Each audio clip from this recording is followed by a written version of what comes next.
এই যে ঘটনা ঘটেছে আমার তো মনে হয় একটা পরিকল্পিত ঘটনা। বিজেপি নেতা এসে থানা থেকে যার নামে অভিযোগ আছে তাদেরকে ছাড়িয়ে নিয়ে চলে যাচ্ছে। আমরা কোন রাজ্যে বসবাস করছি?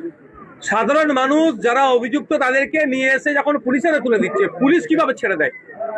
এখন তো দরকার যায় থানার কনসার্ন অফিসার ছিলেন, যে ছেড়েছেন তার বিরুদ্ধে ব্যবস্থা গ্রহণ করা। বারাইপুরে যে ঘটনা ঘটেছে অত্যন্ত নিন্দাজনক ঘটনা।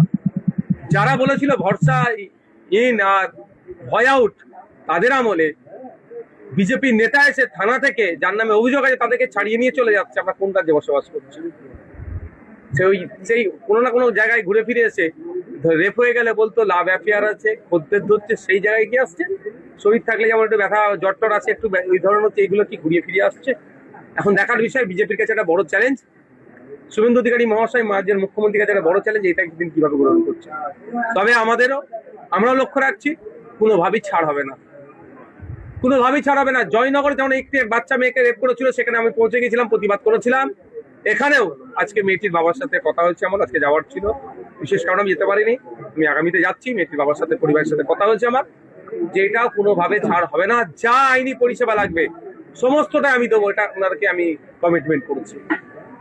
এই ঘটনায় কিন্তু দুজনকে গ্রেপ্তার করা হয়েছে এবং এই ঘটনা অবশ্যই সাজা হবে, এবং পাশাপাশি যারা এই সমস্ত ঘটনায় ভাঙচুর করেছে বা ক্ষতি করেছে তাদেরকেও কিন্তু কড়াভাবে দেখা হচ্ছে।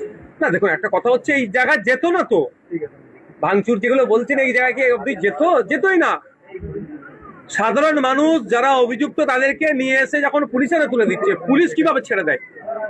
এখন তো দরকার যায় থানার কনসার্ন অফিসার ছিলেন, যে ছেড়েছেন তার বিরুদ্ধে ব্যবস্থা গ্রহণ করা। এই হতো না, ধর্ষণ করার পরে, লাশটা উদ্ধারের পরে যারা ধর্ষণ করে খুন করেছে তাদেরকেও যখন পর্যন্ত তাদেরকে পুলিশের তুলে দেবে, তার আগে পর্যন্ত একটা কোনো ঘটনা ঘটেছে দেখাতে পারবেন?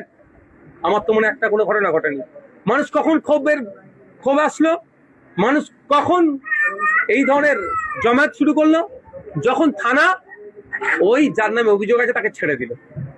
এই যে ঘটনা ঘটেছে আমার তো মনে হয় একটা পরিকল্পিত ঘটনা, যে ধর্ষণ করার পরেও যখন একটা 11-12 বছরের বাচ্চাকে মানে হত্যা করে তাকে যখন হত্যা করা হলো, যখন মানুষ ঠান্ডা মাথায় আছে, তারপরেও যেটা রিয়াক্ট করা দরকার সেই নয়, স্বাভাবিকভাবে যখন ডিল করছে, তাহলে তার প্ল্যান সাকসেস হচ্ছে না। তাহলে নতুন করে প্ল্যান তৈরি করলে হয়তো তাকে ছেড়ে দাও, তাহলে মানুষ কিনতে হবে, এই করবে, এই। তবে আমরাও আছি, আইন বিচার ব্যবস্থা আছে। অন্যায় ভাবে যদি কারোর সাথে কিছু হয়, আইনি লড়াই হবে। মুখ্যমন্ত্রী যেভাবে তপসিয়াতে অন্যায় ভাবে বুলডোজার লাগিয়ে আইনের বহির্ভূত কাজ করছিল, আমি সেখানে পৌঁছে গিয়েছিলাম, বুলডোজারকে আটকেছিলাম, সেইভাবে এখানেও হবে।